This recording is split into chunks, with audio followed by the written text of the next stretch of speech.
We're going to start our optics by going over plane mirrors. So which side of a mirror produces a reflection? Well, it's the back of the mirror.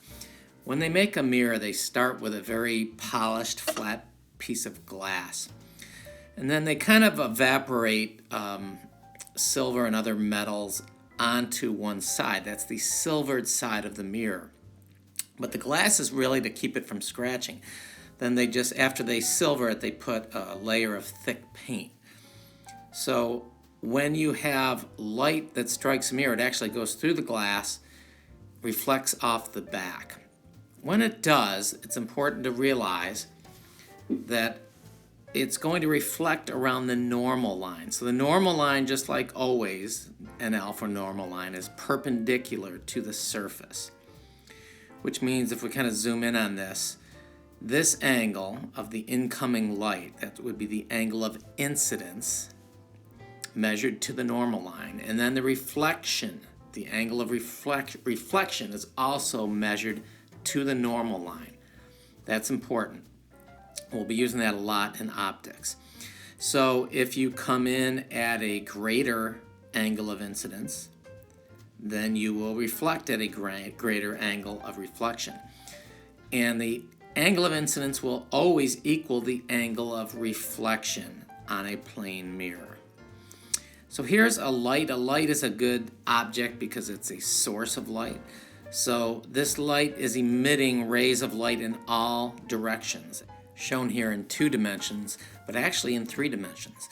So of all the rays of light, only one actually hits the back of the mirror, such that it will reflect and hit the person's eyeball. So the person's eyeball will see that one ray of light and think that they saw the candle, because they're going to think that they saw it behind the mirror. This is what we call a virtual image. And when we draw a virtual image, we use dotted lines because they're not real images. So the image was of the top of the candle, or the very top of the flame from the candle. But what about the bottom? There's actually reflected light coming off the bottom, and that's going to hit the mirror at a slightly lower position, which means the image is going to be slightly lower. And essentially every place along the candle will set up that way so that we have a virtual image.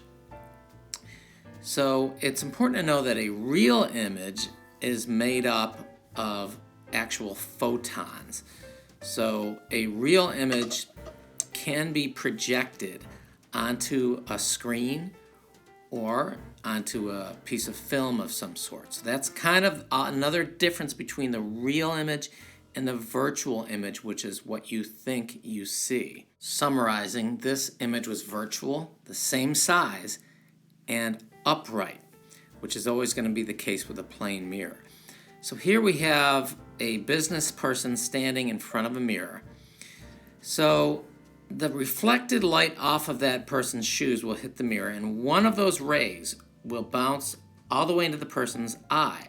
They will see, this should be a dotted line, but they will see the image of their toes in this position here. But they also have reflected light coming off the top of their head, and one of those rays of lights will hit their eyes, such that if you trace it backwards, they will see behind the mirror the top of their head. And filling in, they see their entire image, once again, upright, virtual, and the same size. But what's especially useful here is to understand that with just half the length of their body, they can see their entire image. Okay, now we're going to do a concave example. We have the candle, and once again we have the candle reflecting light in all possible directions. But we're going to be interested in just 3 of those light rays. We're going to be interested in the parallel ray. That's the ray of light that is going to leave the candle, hit the back of the mirror, and that particular ray of light will go through the focal point. We'll explain the focal point in a few minutes. And the center line of the mirror or the center of curvature, is really by definition a normal line. So you can see why those two angles are going to be the same. The second ray of light will be the one, the F is for focal ray, so that would be the focal ray that goes through the focal point. And that's going to do just the opposite. It's going to reflect back parallel. Where those two cross, that's where your image is going to be. But your third ray, and you only need two, your third ray is the center ray. This is the ray of light that's going to leave the candle and go through the center of curvature. I'll use a green light for this. And that's going to just reflect back on itself. Now, this wasn't drawn perfectly, but the image would be right here. That would be the image of the top of the candle. So you could draw the entire image. Notice I didn't use dotted lines because this is a real image. It's also smaller and it's inverted. Now we can use what's called mirror math to find the actual image. So the first equation here is known as the lens maker's equation, but it also works for mirrors. And then the second of the two equations is your magnification.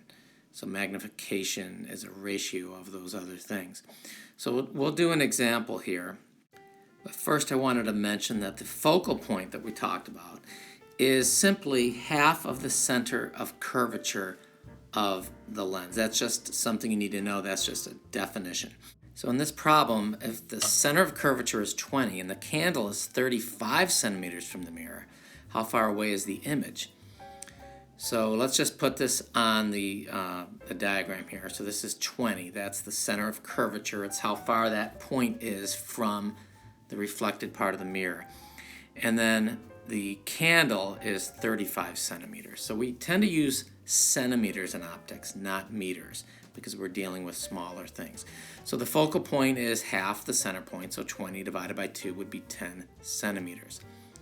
So using the first equation, we could say 1 over f, or 1 over 10, is 1 over the image distance plus 1 over the object distance.